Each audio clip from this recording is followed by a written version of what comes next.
I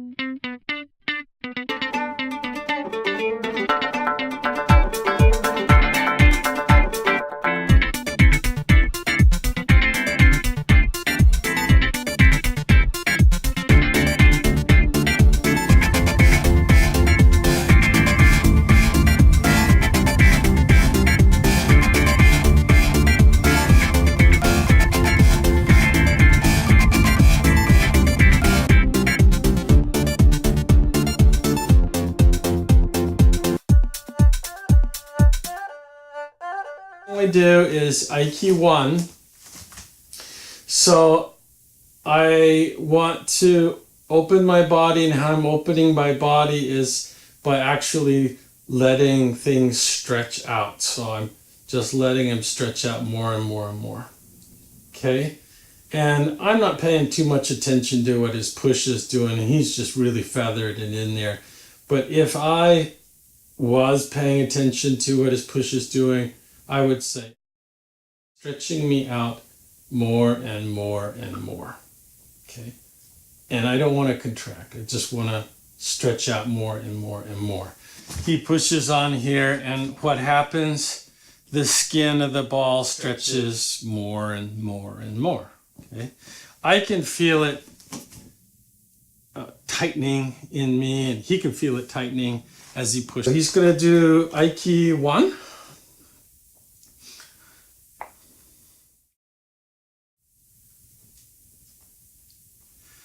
And I'm not going to take too long here, but depending on what we decide to do for a practice, we could spend a long time and do a lot of talking, working with each other, or not.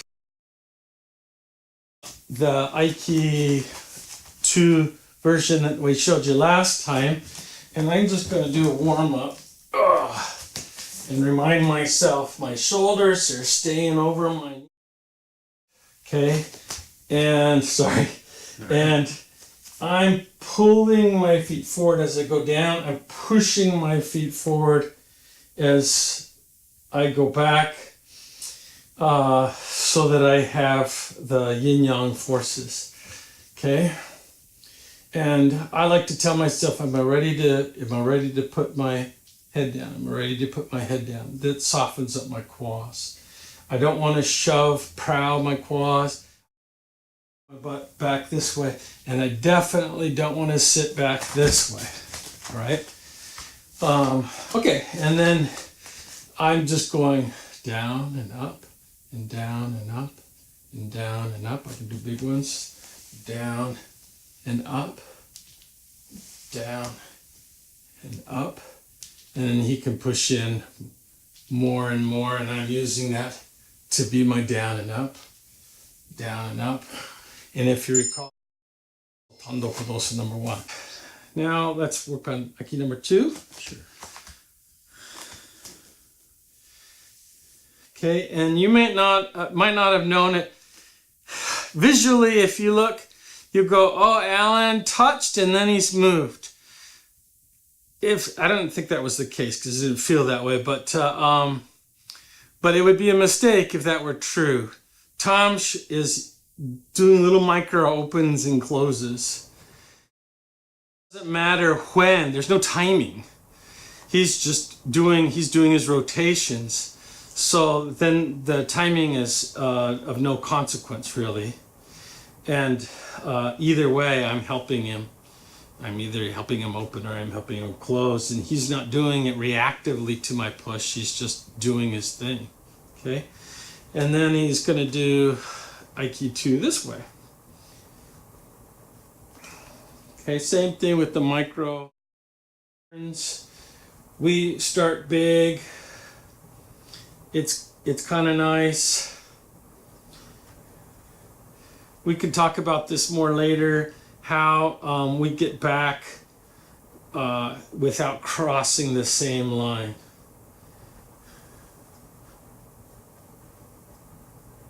Okay. There we go. Right, and how you depend on the day, how your body's feeling that day, that sort of thing. It's all practice, so don't worry about that too much. Next is this turn, and we'll have Tom do it. So I'm trying to stay in here, and I'm turning this. This should stay in line with this, because that's where his hand is, right? And turning, and turning, and turning, and turning, and turning. Now, initially it might be easier for you when he pushes, where you feel the force going, if it's this way or this way, and you go, okay, I'm going to go with that, and I'm going to go with that, right? That's a place to start. Where you want to be at, though, is that you don't matter. It doesn't matter, okay? So this would be directly against there, but it's not, because the force is orthogonal, okay? It doesn't matter if how I'm going, coming or going. It's all the same to me.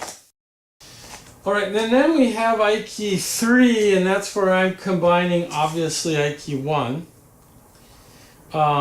But I'm doing Aiki 2 in conjunction with each other. So, okay, so he's pushing, I'm just moving. Boom, boom, boom, boom.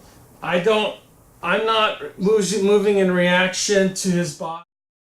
Sometimes I do, just because I screw up.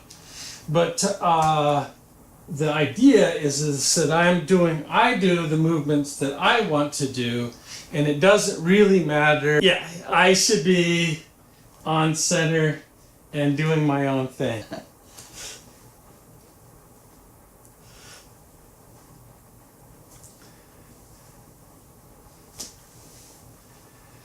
Now you notice I'm wiggling all around.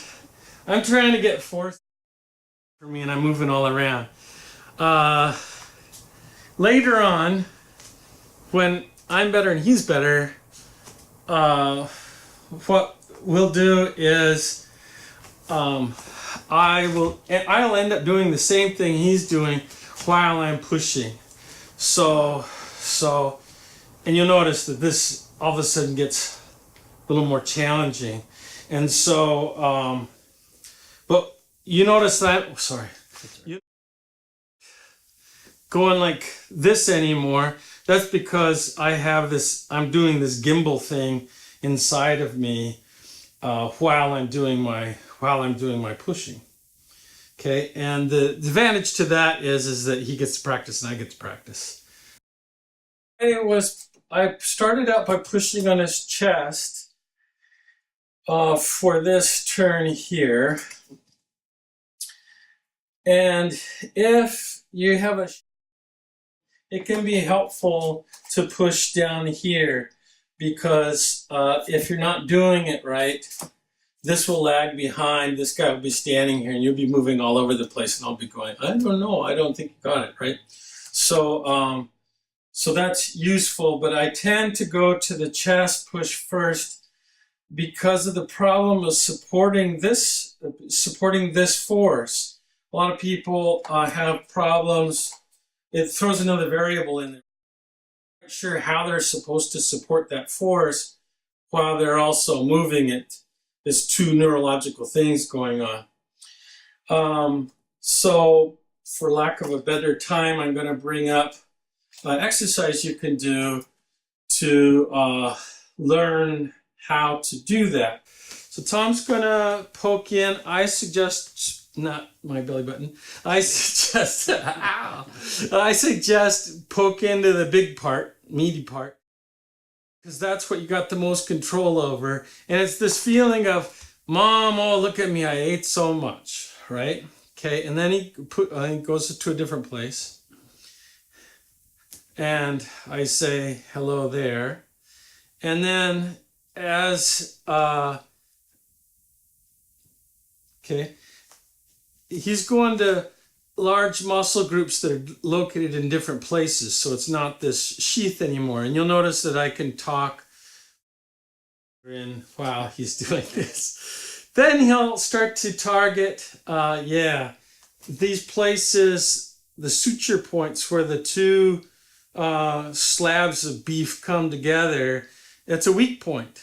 And so I have to be able to say hello from there too. And then I have to be able to say hello from the side. Okay.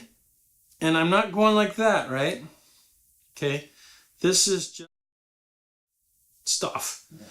And then eventually you're going in the back as well. And you can just take your time and fiddle around so that you can feel it. Number one.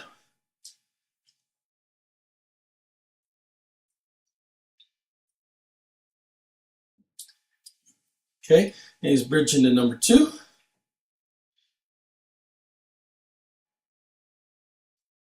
And number two this way. Okay, now he's going to do number three.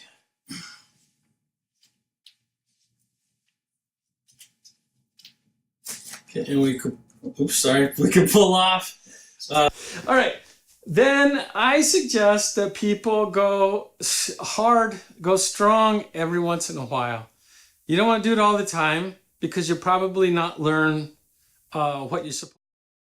But if you don't do it at all, you're probably not learn what you're supposed to learn. So, and this is kind of like a game. Not like a winner and loser kind of thing, but there's a challenge going on. So if Tom comes over here a little bit further, and I'm just going to go and I'm going to try to catch his center. And he just tries not to have his center be caught. And that's.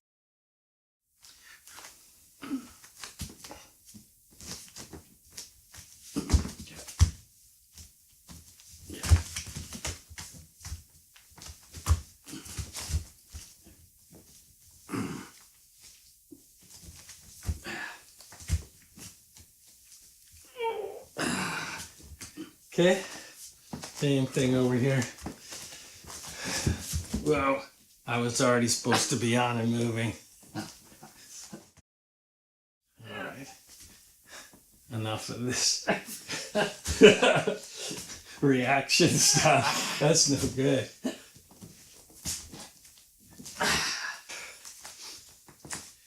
Then, when you get comfortable with that, and you should pull and everything, then you should be able to do another thing. And this is related to walking, which comes in Tandokudosa number 4, 5, and 6. But just in relationship to what we've done so far, I'm going to ask him to do something so he doesn't even have to think about walking really. I'm going to push on him and I'm going to say, Tom, you want to walk over to here, okay? And I'm pushing on him, and he needs to be able to get over to there. Okay?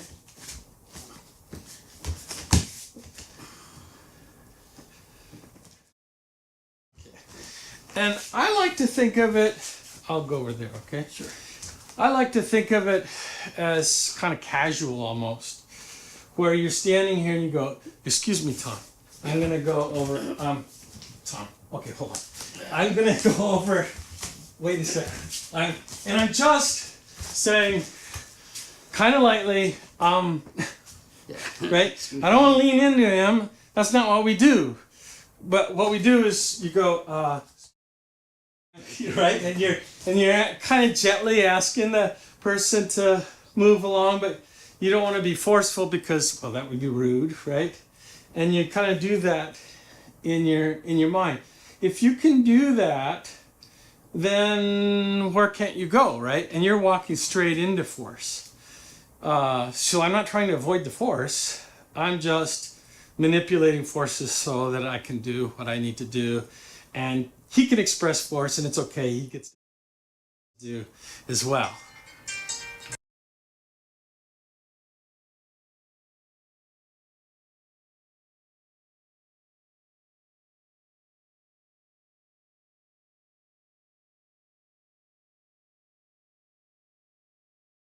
It doesn't matter what he does.